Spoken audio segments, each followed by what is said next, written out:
getirmez diye Beni Adem'i halk etmiştir. Sebep, ibadet için yaratıyor ve deneme yapıyor. Kim tutuyor, kim tutmuyor. Buna da dünyada muhafaza etmiyor. Serbesttir, her tarafa gidebilir. Ama sonunda muhafaza eder. Ölüm anında, ölümden herkes için mukadder, kullu nefsin zâikatul mevt. Herkes ölümü tadacaktır, kurtuluş yoktur. Orada o azabı görecek. İnsanların azap görmesini, nimete varışını gözüyle görmediği gibi buna pek şeytanın tesiriyle inanmıyor, ondan geri kalıyor. Görünmüyor. Görünseydi korkardı, tedbir alırdı. Ama bunu bilsin ki bunu söyleyen Cenab-ı Hak Teala Hazretleri'dir. Madem ki ona inanmışız, bu söylediklerini, bu vaadlerini, cennet, cehennemin varlığını, Sırat Köprüsü'nden geçiş, Kevser Havzı'ndan geçiş, kitap, defter, terazi, ölüm ve ölümden sonra bahs, çıkar, mahşere girir, bunları söylüyor, buna inanmak lazım. Gerçi gözümüzde görünmüyor, bunu böyle dünyada yaşıyorsun, bu sana kalmaz. Kalmaz, sonunda cezalanırsın, cezayla karşılanırsın. Onun için Cenab-ı Hak Teala da buyuruyor, İmanun billah, imanun bima câ'en indillah. Allah'a inanmak varsa insanda, ne taraf söylemişse, neyi bildirmişse iman getirmen lazım ki ona göre de amel edeceksin, kurtuluşunu sağlayacaksın. Onun tarafından bildirilen emir nevahileri getirmezsen imanın noksandır. Mücerred imana da itibar yoktur. Ayette diyor, zannasın ki mücerred imanla kurtulur. Hasiben nas en yutreku en yekulu amennâ ve hum lâ yuftanûn. Ayet bunu men ediyor. Bunu düşünmesin. Tecrübe altına alınıyor. Sıkıntılarda yapar mı yapmaz mı? Şehvetlerini, arzularını terk eder mi etmez mi? Taate değer verir mi vermez mi? Bazıları uykusunu bırakmayıp sabah namazını terk ederler. Bazıları ezan okununca ezanda Peygamber Efendimiz'in emriyle Bilal-i Habeşi bildirmiş, bugünkü müezzinlerimiz de onu tatbik ediyor. Hayye aleyhisselam, namaza koş. Bunu işini bırakmayın, cevap vermiyor. Oyununu bırakmayın, cevap vermiyor. Es-salatu hayrun minen nevm, namaz uykudan hayırlıdır. Bunu bildiriyor, buna cevap vermeyenler var. Bunlar bunu düşünseler, kendi akıbetini düşünseler, denk alsınlar.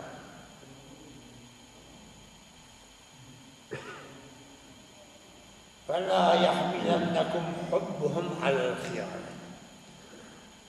Sevgileri, mal, evlat, servet, bir iş sevgisi bizi hıyanete sevk etmesin, sebep olmasın. Bunu emrediyor. Hıyanet hadis yok. Hıyanet olarak yapmayın, bunu yasaklıyor. Bunu da söylüyor. وَاِنَّ اللّٰهَ عِنْدَ وَاِذْرٌ عَزِيمٌ. Cenab-ı Hak Teala Hazretleri benim yanımda daha iyi mükafatlar var. Daha iyi nimetlere varış var. Onun için dünyadaki mal, evlat, servet belinizi bağlamayın. Bu fanidir. Ölürseniz 4 metre çapan götürür. Buna bel bağlamayın. Benim yanımda büyük mükafatlar var ve bu mükafatı bildirmiştir. Cennetle mükafatlandırır. Bunu herkes küçükken de bilir. Cennetin varlığı, cehennemin varlığı. Bu cennetin varlığı ve cehennemin varlığı bilmek insanı kurtarmıyor. Bunu esbabını cennete sevk edecek esbab yerine getirirse cennete girebilir. Yoksa nasıl cennete girer? Cehennemin azabından kurtulur. Bunu esbabını cehenneme sevk eden ameller, esbabları terk etmesiyle olur. Bunu terk ederse cehennem azabından kurtulmayı teminat altına alır. Yoksa bilmek insanı kurtarmaz. Yani Allah hem Allah olur. Bunu çok dinsizler de kitaba bağlananlar da söyler. İncil, Tevrat'a bağlı. Ama dediğini yapmıyorlar, meşgul yapıyorlar. Emrini yerine getirmezler. Onun için Müslümanlardan amelsiz iman makbul değildir. Amel istiyor. Amel yapacak, amele ekleyecek, büyük mükafatları elde edecek. Onun için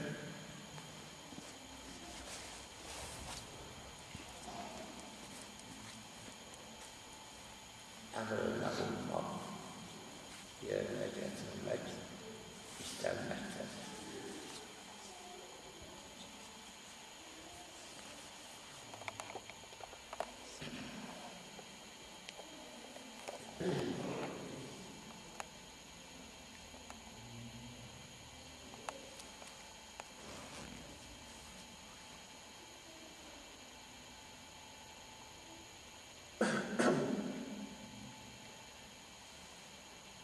Cenab-ı Hak Teala Hazretleri'nin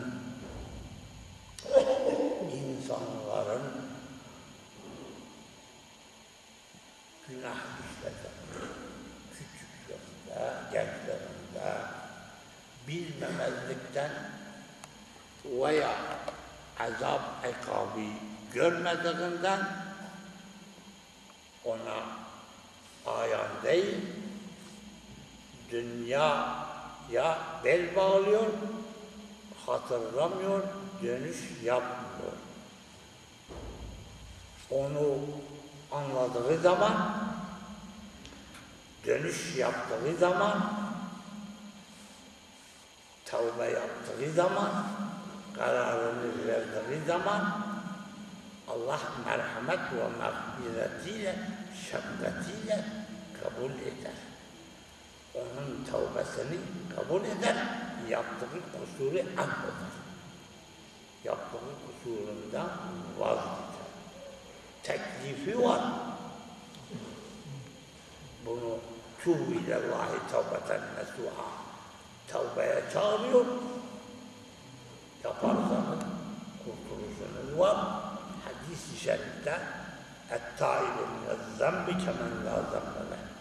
Günahdan tevbe eden sanki günah işlememiş gibi kabul eder. Ayette vaadinde لَاُكَبِّرَنَّ عَنْكُمْ سَيِّئَاتِكُمْ. Ben seyyiatlarınızı setrim. Allah'la kul arasında kalıyor, melaikelerin hatırından çıkarıyor, defterlerini siliyor. Bu ikramı yapan, ihsanı yapan Allah'a dönmek lazım. Madem ki bu ihsanını vaat ediyor, kusurlardan vazgeçiyor. Yaptığı kusuri bakmıyor, buna affediyor. Ona lazımdır ki dönüş. Herkes, her insan bunu dönüş yapacak. Helekel musavvur. Tehir eden de hilaka maruz. Devam etmemeyi istiyor. Devam etmek el-israr alel-ma'afikum. Devam etmek de küfre vardırır. Öyle olur ki günah kalın olur. Bir daha imkan bulamaz. Ölüm gelir çatar. Öldüğü zamanı bilmez, yeri bilmez. Ama ölür, ölüm muhakkak. Bunu için dönüş lazımdır. Allah'ın vaadine, çağrısına cevap vermek lazım. Bunu düşünürse faydası hakkındadır. Bunu reddetmemek lazım. Bunu Cenab-ı Hak Teala Hazretleri de vaat etmiş, şeytan karşısında ben senin kullarını elimden geldiği kadar yolundan ayırırım, dünya kopuncaya kadar ruhlar cesedinde olduğu kadar zaman, yani yaşadığın müddetçe ben onu senin yolundan ayırırım. Buna karşılık Cenab-ı Hak Teala Hazretleri eğer anlarsa, senden dönerse, seni terk ederse ben de vazgeçerim. Bunu söylemiş. Melaikelerin secde emrini verdiği zaman melaikeler secde götürür. Şeytan secde götürmüyor. Reddediliyor. Buna karşı Allah'a ben de kullarını yolundan ayrılmaya gayret gösteririm. Çaba gösteririm. Allah da diyor seni vazgeçerse benden koparsa ben de affederim. Bu beyanlara riayet etmek gerekmektedir. Yoksa kusurlarına devam etmemek gerekmektedir.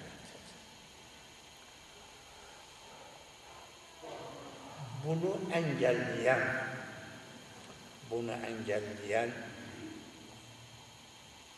sebepleri beyan eder. Gençlere kitapta da yazılıdır ki şeytan fikrine, hayaline sen gençsin, gençlerini sürdür, sonra ihtiyarlayınca başla. Bunu fikrine atıyor, bırakmıyor ki bırakmıyor, devam etsin, tövbe etsin, engelliyor. Tebliğat yapıldığı anda da kulak vermeyin. Desin, sen gençlerini söylüyor. Bu fikri atıyor. Bu fikri bazı kişiler, mesela bizim yanımızda fikrini beyan etmediği halde bazı şahıslara beyan etmişlerdir. Kimisi nasihat etmiş, zazaların nasihatini de işitmişim.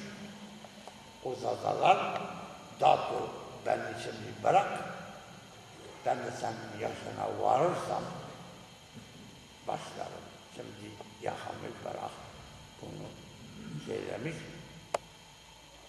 dinlememiş, dönmek istememiş. Bu şeytanın insan üzerindeki tesiri kalbe nüfuzludur. Bunu reddetmek gerekmektedir. Yani bu nüfuzu yapıyor. Bir de heva-i nefis müessirdir insan üzerinde. Tabii insan kötülüğe meyyaldır. Yani ona yaklaşık durumu arz eder.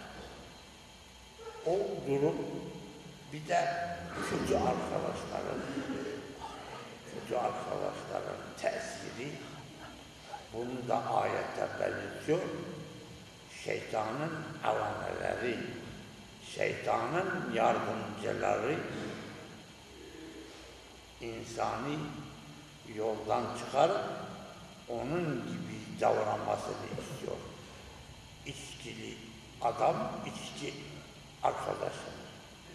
İnsanın içkili olmasını istiyor. Kumarbaz onu istiyor. Hırsız onu istiyor. Zinakar onu istiyor. Yani onlar fazlalaşsın, serbest yürüyelim. Bu fikirde çaba gösterenlerdir. Bu münafıkların avsafını Kur'an'da da belirtiyor. Bunlara bel bağlamayın, kaçın. Nasıl düşmandan kurtuluşunu sağlarsın, yolunu bulursun. Bu kişilerden, şeytandan da korunma yollarını ara. Ondan koru, kendini muhafaza et. Ona herkesin faydalanması, bunları emrine yerine getirmekle mümkündür. Bunu size bildiriyorum. Gençlerin buna itibar vermesi, şeytanın bu vasvasa ivasından kurtulmasını istiyorum. Değer vermemesini, kendi akıbetini teminat altına almasını istiyorum. Şimdiye kadar yapılan kusurları affeden Allah'ın çağrısına cevap ver. Ve Cenab-ı Hak Teala Hazretleri 7 sınıfın mahşer gününde arşın gölgesi almasını emrediyor. Bunlardan sayıyor Peygamber Efendimiz. Birincisini adaletle hareket emrediyor, adaletle. Komşusuna olsun, memuruna olsun, çocuk evladına kime adaleti eşit muamele görmesini emrediyor. Bu arşın gölgesinde mahşeri seyreder. Bir de gençliğini Allah'a feda eden, sarf eden bu gençlerin Allah katında çok muteberdir. Mükafatlandırıyor. Bir de namaza bağlı olduğunu Arş-ı Gülcesi'nde bunu ittifakına mezher bırakıyor. Ve namazı mümkün mertebe cemaatle eda etmesi 27 derece sevap elde ediyor. Namaz var bir derece kalkıyor ve 27 derece sevap alıyor. Bir de günah fırsatı ele geçerse, yani haktan saklasa, imkanı olsa, bunu Allah yasaklamıştır. Geri kalırsa, yapmazsa, çekinirse, bu Allah'ın iltifatına mezardır. İmkan var. Kimse görmüyor ama Allah görür. Bunu düşünüp azabından korkup terk ederse, vazgeçerse bu Arş-ın gölgesine var. Bunda Kur'an'da emsal Hazreti Yusuf'u bitiriyor. Hazreti Yusuf o zamanki reisin, azizin hanımı kapıyı kilitliyor. El atmak istiyor. Benimle temas et, emrini veriyor. Reddediyor. Allah bana yasaklamış, ben sana uymam. Bunu reddetmiştir. Ve bu reddi hapse koymaya sebep etmiş. 7 sene de hapse. Bunu tercih etmiştir. Hapse girmeyi tercih etmiştir. Şehvi arzu bırakmıştır, terk etmiştir. İnsanda şehvi arzu hükümrandır. Bunu bırakmıştır. Bu bir emsaldır. Her Müslümandan bunu istiyor. Her Müslüman bunu yapması gerekmektedir.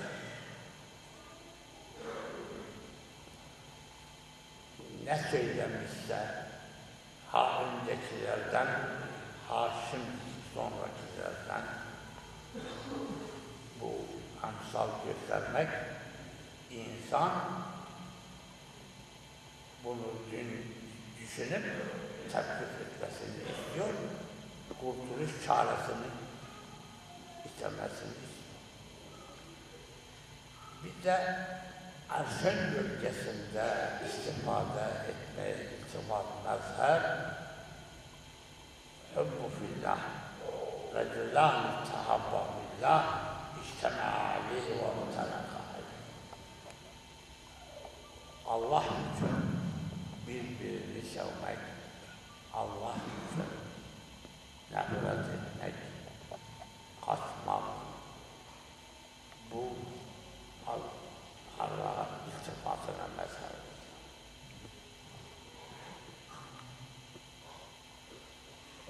Çünkü Allah için. Bunu Allah için yaparsa mükafatını bulur. Ve mahşerde melaikelerin çağrısının altına giriyor. Cenab-ı Hak Teala Hazretleri eynel mütehabbûne li celâli ve yevm ezillûn ta'te zilli arş. Benim için birbirlerini seven neredeler? Toparlayıp arşının gölgesi altına getirin. Emri veriyor melaikeler. Toprağa. ve Cenab-ı Hak Teala Hazretleri yasaktan, günahtan, nehi emrini verdiğinde bunu yapanlara içinizde bulunursa bunu men etmeye Müslümanların muttafakan karar vermeleri, müdahale etmelerini istiyor. Hadis-i şerifte bunu veriyor. Bunu emrediyor.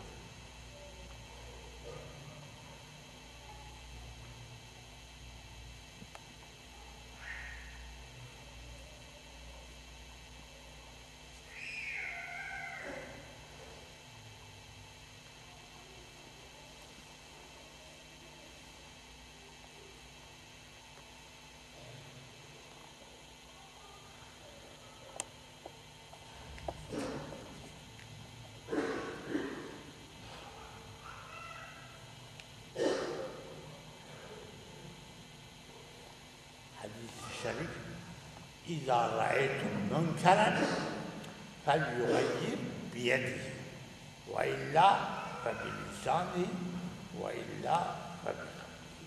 Peygamberin emridir.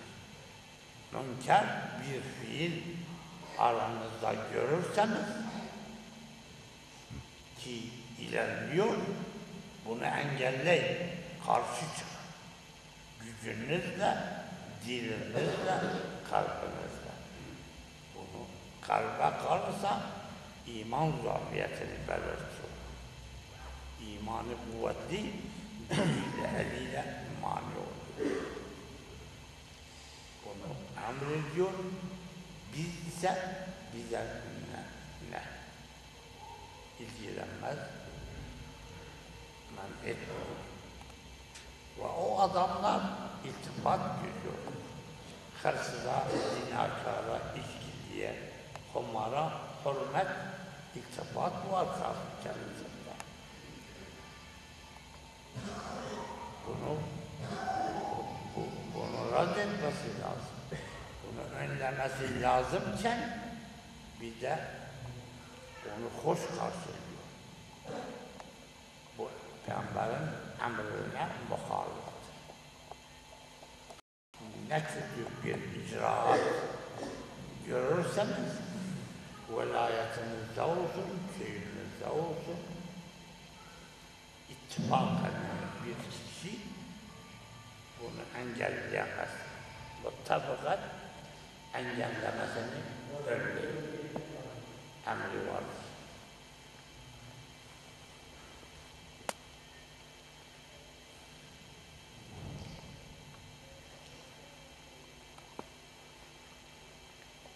Gençlerin bulunması beni sevindirir. Eğer tutarlarsa, dönmezlerse memnun kalırım, Allah da memnun kalır. Gençlikteki dönüş Allah katından muteberdir.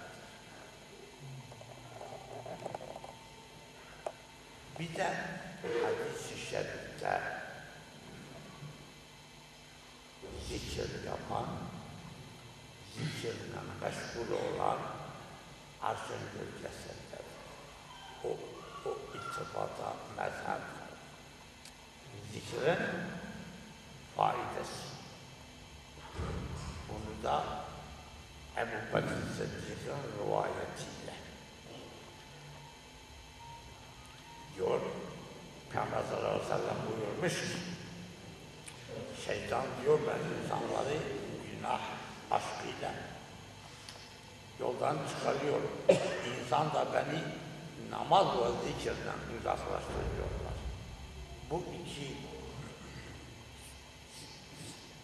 ibadeti yaptıklarında ben uzaklaşıyorum, tepelere çıkıyorum, kulağımı çıkıyorum.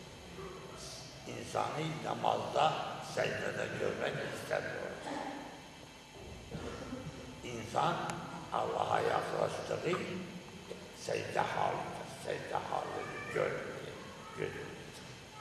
Onun için Allah da emrediyor, Peygamber de emrediyor, namaz kılın, zikre devam eden fırsat vermeyin.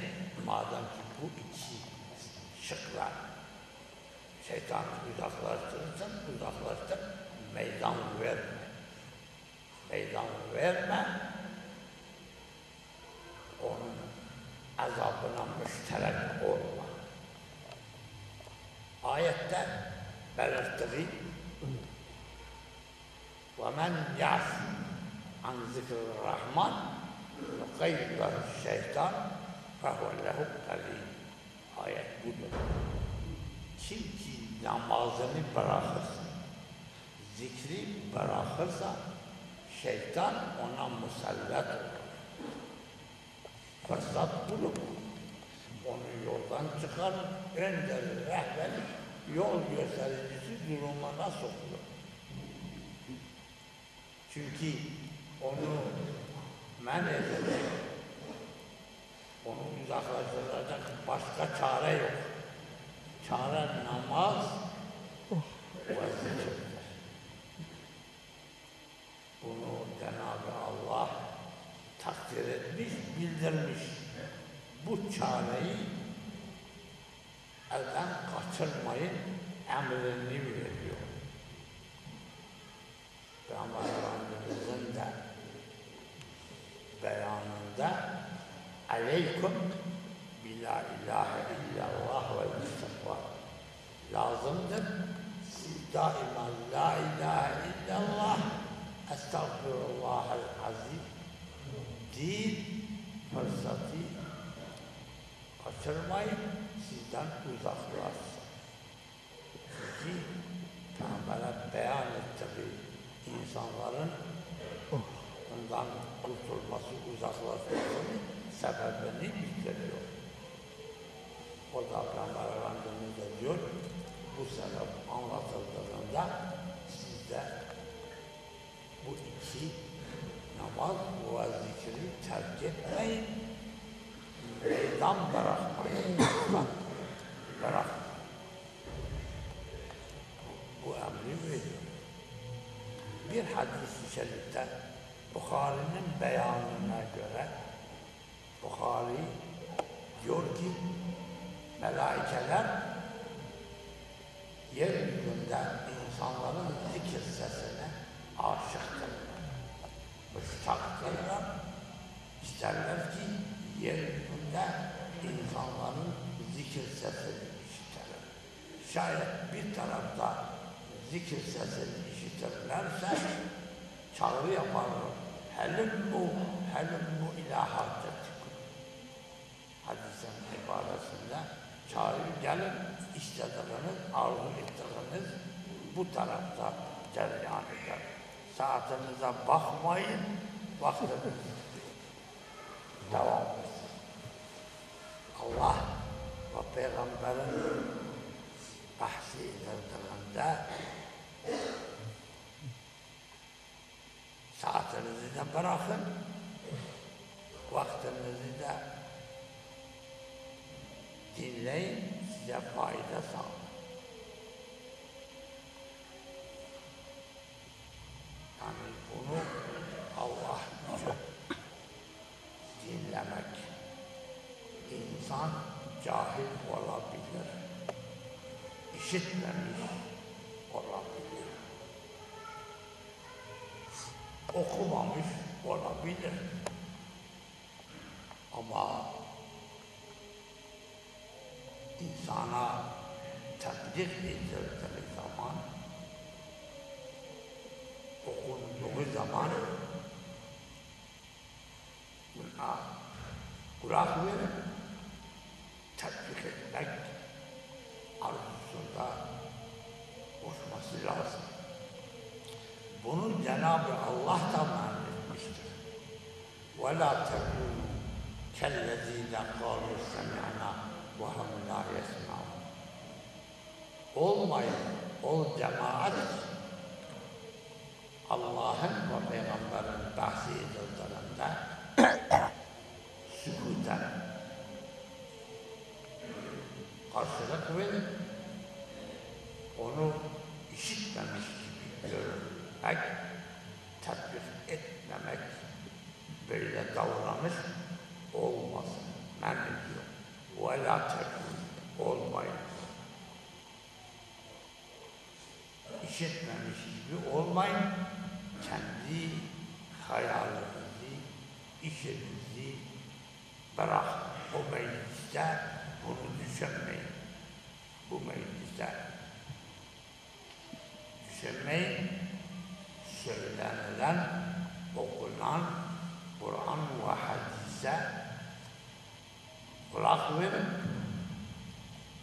Kulak verin, tatbikine çalışmalıdır. Bu maide getir.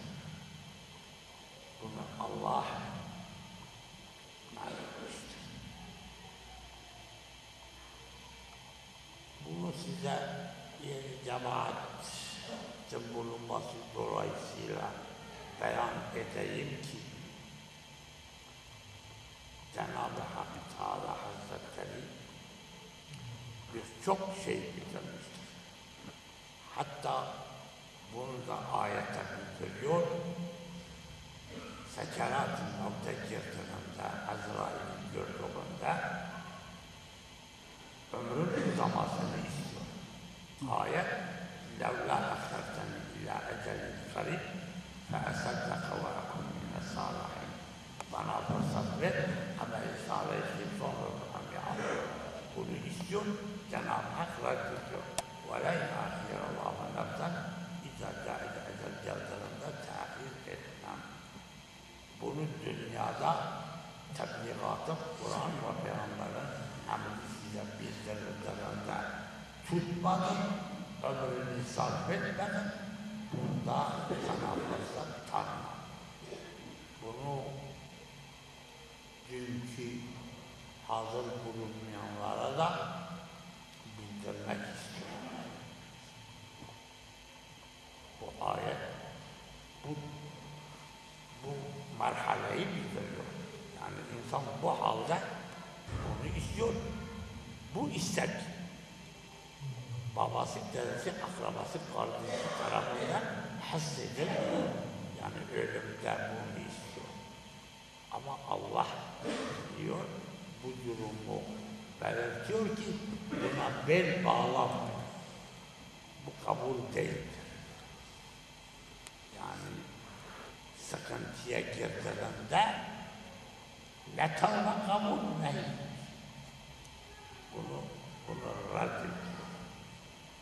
Ve bir de insanın pişman olduğunu beyanı bir de defteri gördüğünde amel defteri sol eline verdiğinde bakar günahları büyük küçük hissetmediği, ümit etmediği günah bakıyette şaşırıyor.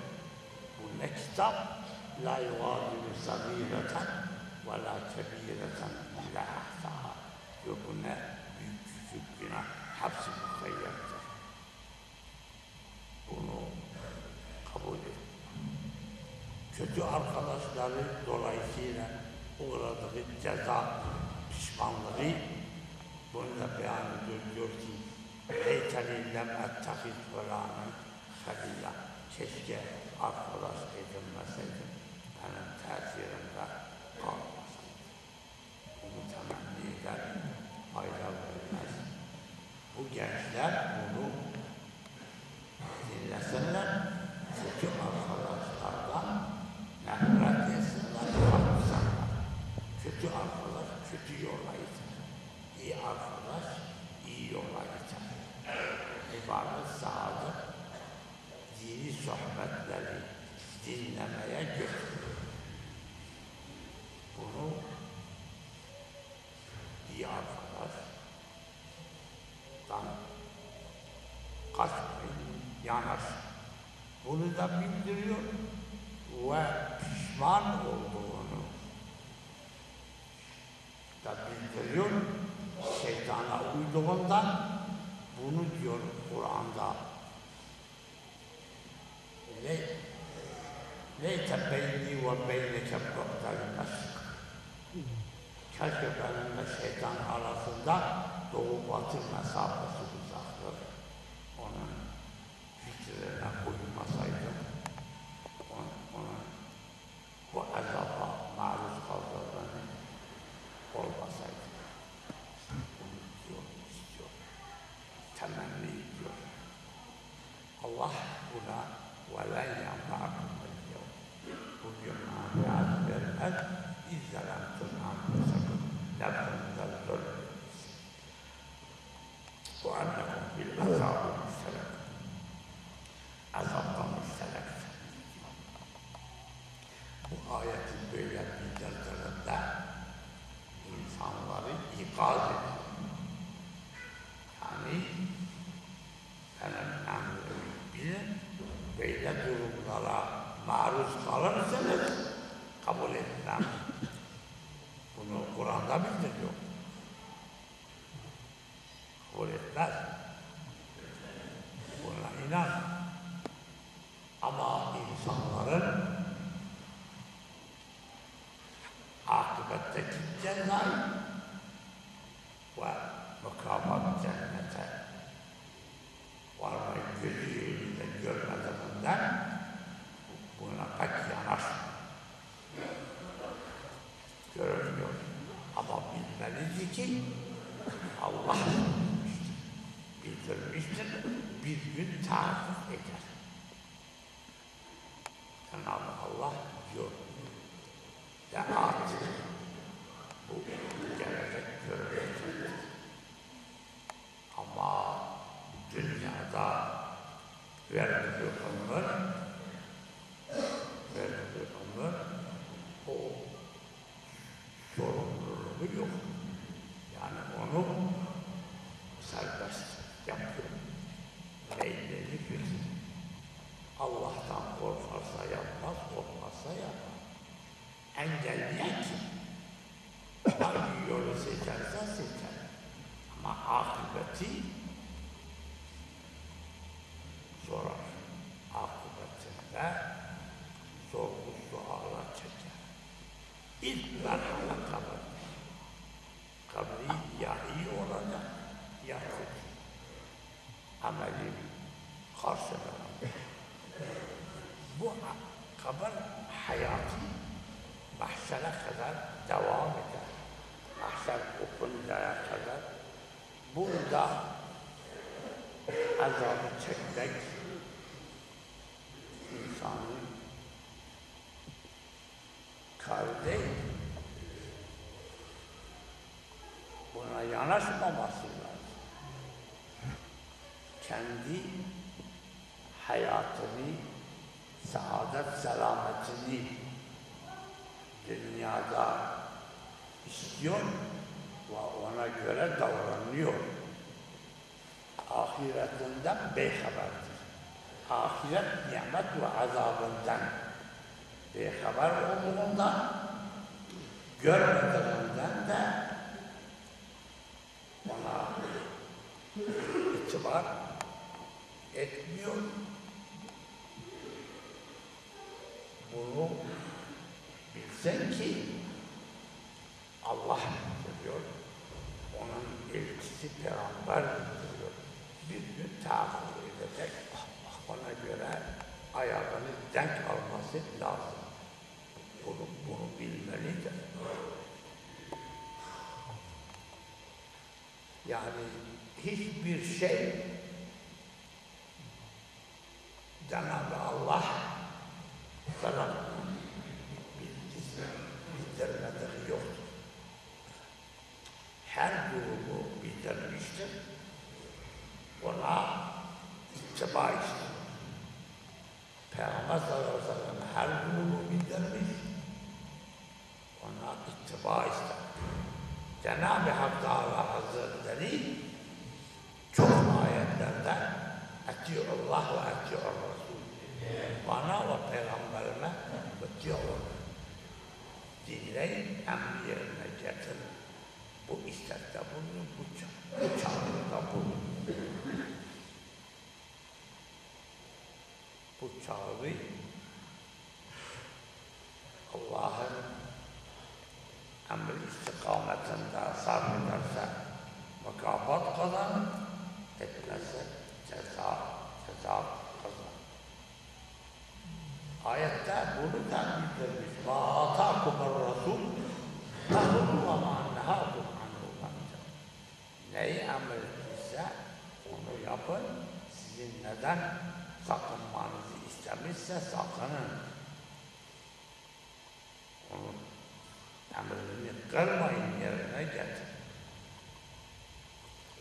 Peygamber'e emrediyor. Diyor ki siz eğer beni severseniz cezanımı tutun, yuhbibkumullah. Allah da sizi sevsin.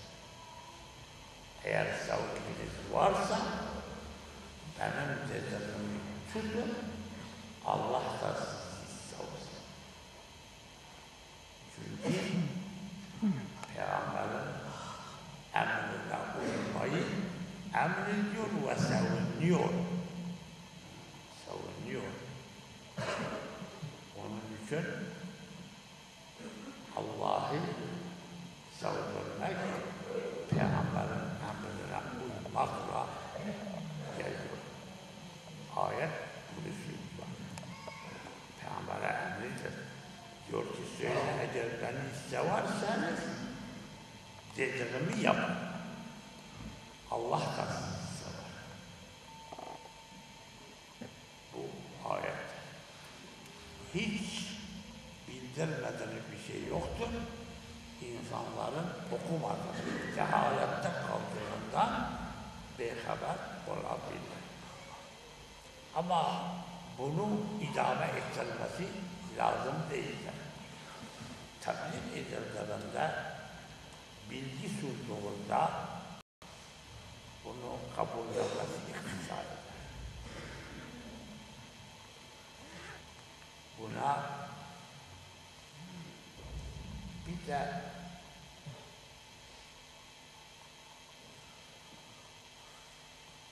muteselseler Peygamber Efendimiz'den Hazreti Ebubekir diğer meşayihlere Şah-ı Nakşiban'dan tut gelen selseler icabı Şeyh Salahaddin zamanına varan ve izni icazeti karşısında oğlunun da tebliğinde değer verip, karar verip dinlemek lazım. Bunda da mesuliyet tarafındadır. Çünkü yetkili izin karşısında tebliğat yapılıyor. Bu tebliğat izni icazet dahilinde geliyor. Böyle kişinin sözünü boşa bırakması olmaz. Buna dinleyip itibar değer vermesi iktisar ediyor. Bu öteden beri seslerine gelmiş. Bu tebliğatı Sabti Hazretlerinden sonra sizin memleketinizde 5 yıl bu görevi yapmış. İşiteniniz var, göreniniz var, arkadaş ettiğiniz var. Bunu ihmal ediyorsunuz. Gördüğünüz keşf-i kerametleri de söylemiyorsunuz, tebliğ etmezsiniz, bilgi vermezsiniz avratlarınıza. Bunlar da düşünüp taşınıp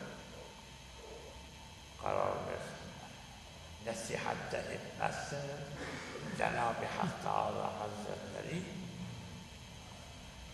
emri budur ki وَلْتَكُمْ مِنْكُمْ اُمَّةً يَدْعُونَ إِلَى الْخَيْرِ يَأْمُرُونَ بِالْمَعْرُوفِ وَيَنْهَوْنَ عَنِ الْمُنكَرِ. İçimizde emr bil maruf, hayre davet, tebliğat yapmak gerekmektedir. Yapın. Bunu emrediyor. Peygamberin teşvikinde onların amelimizi sevap elde edeceğini gösteriyor. Hadisi de men senne seneten haseneten ve lehu ecruha ve ecru men amile biha ve men senne seneten seyyiaten fe lehu vizruha ve vizru men amile biha. İyi amel işleyene sebebiyet verip kaç kişiyi hak yola getirirse onun ameli misli sevap kazanır. Sebebiyetinden dolayı. Bunu teşvik ediyor, yapın. Çoluklarınızla, çocuklarınızla. Ve bir de hadis-i şerifinde insanların mesuliyetini de belirtiyor. Kullukum râh ve kullukum mes'ûlun an râiyyetihi diyor.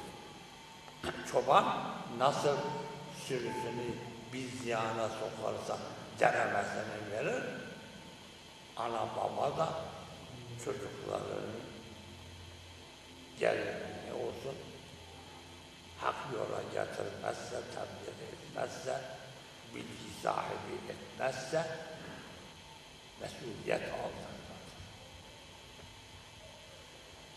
Bu mesuliyeti Envarul Ebrar kitabı belirtiyor. 7 yaşında ilgilenirsen bildirirsen mâlâbıdda minnet lazım olan dini hususlar, ibadet, taat, namaz, fatiha ne lazımsa bildirirsen, namaza tebliğ etsen, teşvik etsen, 10 yaşına da varırsa, yapmazsa tükebilirsin. Bunları yaparsan o zaman büyüyünce aşılanırsan, babasına, anasına uyar. Yerine getirir. Ama oğlum iştahlı olsun, okusun, memur olsun, bu peşinde dini talimatlardan mahrum bırakırsa, büyüyünce onun sözünü yapmazsa, Allah'a uymazsa üzülür. Birçok kişiden oğlum beni dinlemiyor, tutmuyor, şikayet geliyor. Küçüklükte ilgilenmediğinden büyüyünce buluğu erdalanda dinlemez.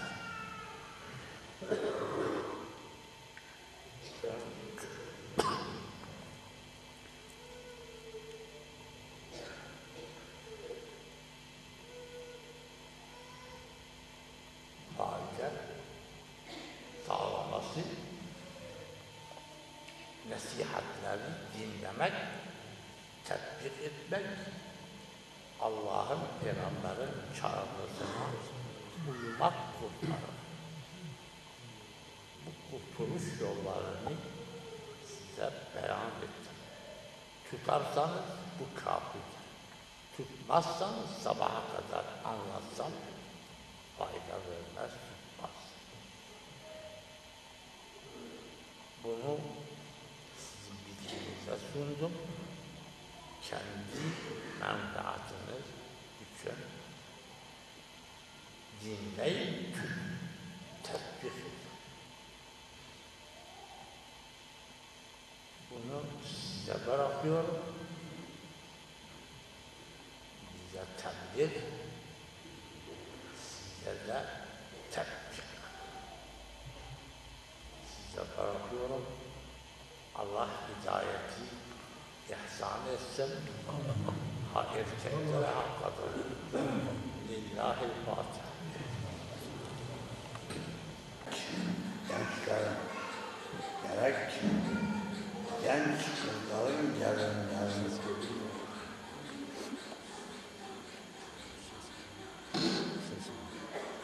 kararına destek vermek ve Allah'ın emri, Peygamber'in emrine uymayı tahammül ederlerse belirtilen avamir nevahilere itibar verip karar verirlerse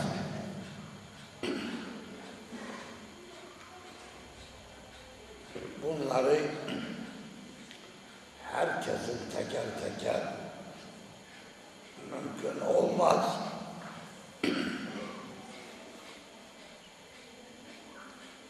Beyan ettim. Kalbinde tekrar edip kabul ederlerse taahhüdünü beyan ettiklerinde kalben karar verdikleri halde ben de vakaleti bulunduğum Tarikat-ı Nakşibendi Aliye'ye mürid kabul edelim, gerek erkek olsun, gerek kız edelim. Beyanatı silsilenin okunuşunu belirtip kalbimizde tekrar edin. Estağfurullahal-azim deyin, estağfurullahal-azim. Ya Rabbi biz tevbe ederiz, tevbe-i nesu'niden nesibu müyesser. Amin. Ahir zaman Peygamberi Hazreti Muhammed Mustafa sallallahu aleyhi ve sellem Hazretlerini Peygamberliğe kabul ve beyat eder. Allah tarafından bildirilen avamir, nevahi ve yasakları yerine getirmeye arzu ve gayret eder. Ya Rabbi bizden müyesser eyle. Amin. Hazreti Ebu Bekir Sıddık, Selman-ı Farisi, İmam Kasım, İmam Cafer-ı Sadık, Şeyh Ebi Yezid el-Bestami, Şeyh Ebu'l Hasan el-Kharkani, Şeyh Ebu Ali Farimedi, Şeyh Ebu Yusuf el-Hamadani, Şeyh Abdülhalik el-Bulgarani, Şeyh Muhammed Arif el-Vegeri, Şeyh Mahmud el-İndir el-Baghavi, Hadi Azizan, Şeyh Ali Rabitani, Şeyh Muhammed Baba Samasi, Seyyid Emir Kula, Şah-ı Nakşibend, Mevlana Şeyh Muhammed Bahaddin el-Bukhari el-Veysi, Şeyh Alaaddin Attar, Şeyh Yakub el-Şams el-Hizari, Şeyh Ubeydullah Ahrar, Şeyh Muhammed Zahir, Şeyh Muhammed Derviş, Şeyh Muhammed Khadi el-Kenki, Şeyh Muhammed Baqiyullah, İmam Rabbani Mevlana, Şeyh Ahmed el-Bari el-Sarhand,